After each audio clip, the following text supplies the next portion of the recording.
الفقاعية مش بس أكلة فلسطينية غزاوية تراثية قديمة كتير، بل كمان هي أكلة كتير طيبة، مكوناتها كتير صحية، لازم تتعرفوا عليها وتصيروا تحضروها، ويا ريت أنا شخصيا كنت بعرفها من قبل. هيدي الأكلة في ناس بيعملوها بلحمة وفي ناس بيعملوها بالدجاج.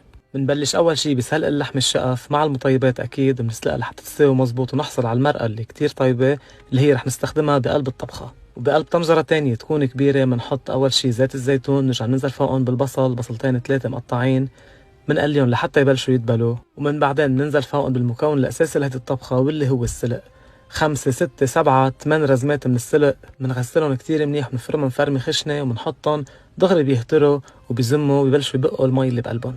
بيرجع بينضاف عليها المكون الثالث واللي هو الحمص، كوبين تقريبا من الحمص الحب المسلوق، بينتركوا على نار هادية لمدة 10 دقايق حتى السلق يطلع كل المي اللي بقلبه. بيرجع بينضاف عليهم مرقة اللحمة اللي هي تقريبا لتر ونص. وهيدي أكلة كمان فيها رز، كل الطبخة فيها نص كيبين الرز المصري المغسول. بنسكر الطنجرة وبنخليها حتى تستوي، وحبة الرز أكيد تستوي. بهذا الوقت بنقلي راس من الثوم، 10 حبات من الثوم مع شوي من الزيت، وبنرجع بنضيفهم على الطبخة بس تبلش تستوي. واكيد بدنا نرجع نضيف اللحم الشقف اللي سلقناها، وما بننسى اخر شيء نملح ونبهر، فلفل اسود وملح على حسب الرغبة. بنخلي كل المكونات تغلي مع بعضها لمدة 10 دقائق اضافية، بتكون طبخة صارت جاهزة. خبروني اذا كنتوا بتعرفوها، واذا ما بتعرفوها لازم تجربوها. هيك طبخات لازم نضوي عليهم وممنوع انه ننساهم.